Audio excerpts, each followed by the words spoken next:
falar aqui do primeiro fato, que é o mais importante. Continua tendo guerra na Ucrânia. A Rússia mudou, eles pararam de atacar Kiev, isso já faz algumas semanas, e eles começaram a focar na região separatista, uma região que sofreu muitos atentados terroristas dos grupos neonazistas financiados pelos Estados Unidos. Sabemos que foram financiados pelos Estados Unidos por causa do Assange, para que você tenha ideia. Eles financiaram, como fizeram aqui no Brasil, financiando vários grupos para dar o golpe na Dilma, financiaram também na Ucrânia e em vários outros países. Eu te pergunto, isso é uma estratégia de guerra sim ou não? Aí você tira suas próprias conclusões. Esses grupos neonazistas mataram mais de 15 mil pessoas nos últimos 6 anos. Inclusive, o vice-campeão do Big Brother 19, se eu não me engano, BBB, o Kaiser, ele é sírio, quando ele morava na Ucrânia, ele foi espancado, quase foi morto. Ele estaria aí nessas estatísticas, a gente nem saberia quem ele é. Só para que você tenha ideia, se ele não tivesse sobrevivido, ficou semanas ou meses no hospital, enfim, ele relatou isso várias vezes. Ele nem fala muito sobre o assunto porque ele tem trauma, porque foi muito duro o que aconteceu com ele. Você tem ideia? Grupos neonazistas financiados pelos Estados Unidos, que também financiaram a guerra na Síria, que fez com que o Kaiser tivesse que fugir da Síria. Olha que coisa, né? Tá, aí a Rússia tá focando mais ali, tá bombardeando vários locais da Ucrânia. Enquanto isso tudo acontece, os Estados Unidos perceberam o seguinte: a desolarização mundial já começou, mas eu falo, calma, isso é um processo que levaria décadas, e agora vai levar poucos anos, talvez até meses, não sei, às vezes eu falo que as coisas acontecem mais rápido, que é a desolarização. Os países europeus já estão sendo obrigados a pagar em rublos pelo seu gás e pelo seu petróleo. A OPEP é a Organização das Produtoras de Petróleo, né?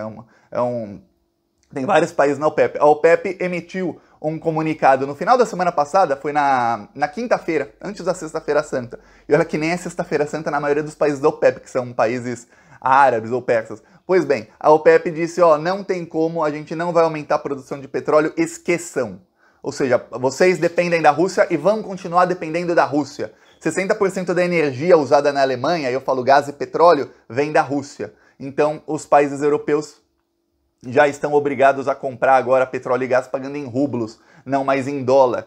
Mais do que isso, começaram a ser feitos agora em abril, e eu falei isso no comecinho do mês, eu lembro que eu falei isso em 1º e 2º de abril, mas já começaram a ser feitos, estamos aí quase no final do mês, dezenas de transferências, e aí eu falo transferências multimilionárias, que são compras de gás e petróleo entre a China e outros países, em yuan, que é a moeda da China, e a China também já acordou com a Turquia para comprar e vender em liras, que é a moeda lá da Turquia, ou seja, a desolarização está acelerando. Enquanto isso, os Estados Unidos tentaram uma cartada, que foi um golpe de Estado no Paquistão.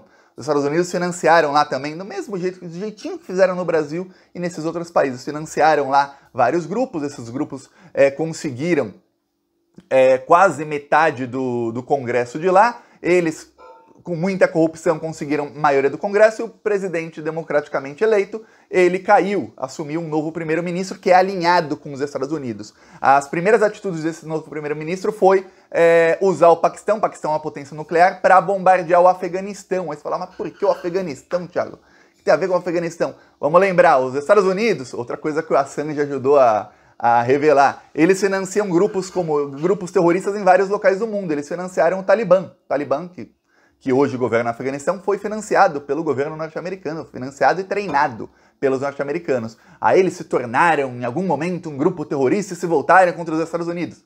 Será que se voltaram mesmo? Pois bem, o Joe Biden, quando ele assumiu a presidência, a primeira coisa que ele fez foi tirar as tropas americanas do Afeganistão e dar o poder todo para o Talibã. Hoje o Talibã governa o Afeganistão. Mas os Estados Unidos querem continuar a guerra no Afeganistão. Para continuar a guerra, eles não querem com os soldados norte-americanos porque pega mal.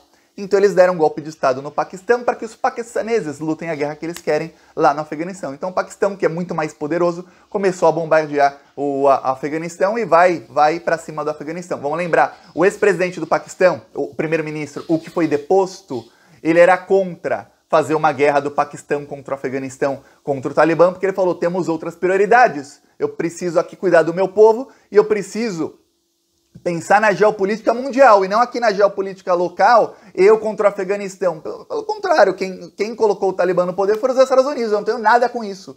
Não vou lutar uma luta que não é minha. Foi derrubado. Colocaram um que falou, não, eu vou sim lutar a luta que não é minha, e eu vou me posicionar ao lado dos Estados Unidos. Então a China e a Rússia não sabem ainda está que tem muitas amarras na geopolítica. Às vezes vem um governo que é alinhado a um país, mas ele não consegue se alinhar a esse país nas questões geopolíticas porque tem muitas amarras econômicas, militares, todo tipo de amarra que você puder imaginar que o atrela a outros países. Então a China e a Rússia ainda contam com o Paquistão como um aliado na guerra geopolítica contra os Estados Unidos, mas não se sabe, tá? Tá assim, isso está em stand-by, ou seja, temos que esperar para ver o que vai acontecer. E os Estados Unidos começaram com a OTAN, eles comandam a OTAN, né? Eles começaram a ameaçar colocar a Suécia e a Finlândia. A Finlândia tem 2.000 quilômetros praticamente de fronteira com a Rússia na OTAN.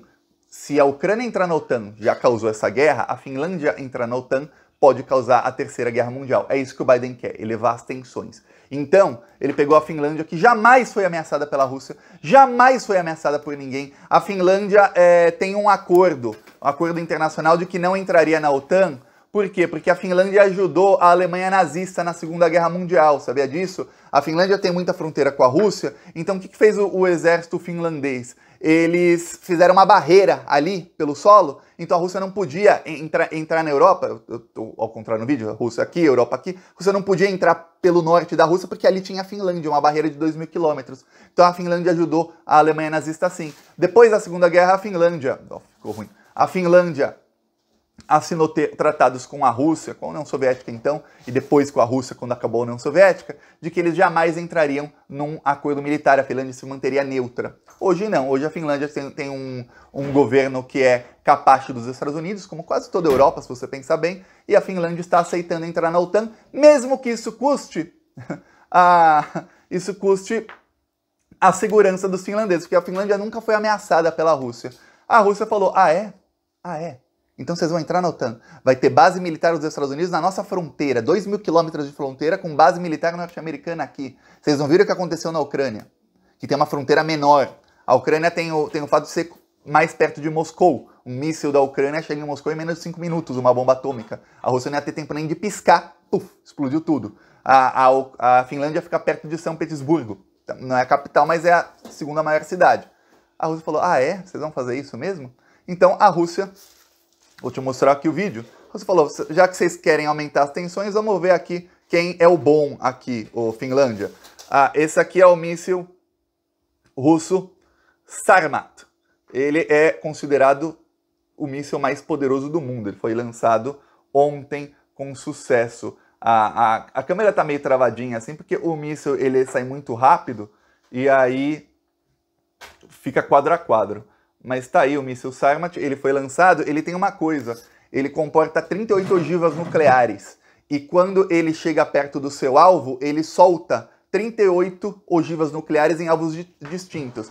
Para você ter um exemplo, esse míssil pode ser solto de Vladivostok, que é uma cidade na Rússia que fica na fronteira com a Polônia, fica no meio da Europa, Vladivostok. Imagina o mapa, tá aqui a Rússia, e tem um pedacinho da Rússia aqui, que não faz fronteira com o resto do país. Fica ali. De lá ele pode ser lançado em qualquer lugar, para qualquer lugar da Europa, inclusive ele chega nos Estados Unidos, mas o caso é que ele pode ser lançado de qualquer lugar para a Europa, e aí 38 outros mísseis são lançados dele para alvos diferentes. Quer dizer, ele causa um desses causa um estrago inimaginável. E a Rússia testou e falou, ó, funcionou, todos os cálculos estavam corretíssimos, o míssil caiu onde deveria cair, a velocidade foi a mesma, e esse míssil ele tem a capacidade de desviar de qualquer tipo de artilharia antiaérea. Tem uma coisa, quando você tem uma ogiva nuclear, o fato dele desviar de artilharia antiaérea só muda em uma coisa, que ele vai cair mais perto ou vai cair onde ele deveria cair. Porque se uma artilharia antiaérea explode um míssil que tem ogiva nuclear, a ogiva explode. E aí explode onde tiver. Então, esse é o problema da Rússia com a Ucrânia, por exemplo, entrar na OTAN. Se a Ucrânia solta a OTAN solta uma bomba para a Rússia em algum momento em que elevam as tensões. E a gente sabe que os Estados Unidos usam qualquer desculpa para invadir outro país e elevar tensão. É só ver no Iraque que inventaram que eles tinham armas, estavam tentando invadir a Venezuela também e tudo mais. Quer dizer, a Arábia Saudita pode ter uma ditadura, mas ditadura amiga, ok. A Venezuela não, vamos invadir a Venezuela. O Iraque não, vamos invadir o Iraque. Ou seja, eles escolhem o alvo da vez. A Rússia falou, jamais seremos alvos, vamos defender nosso território.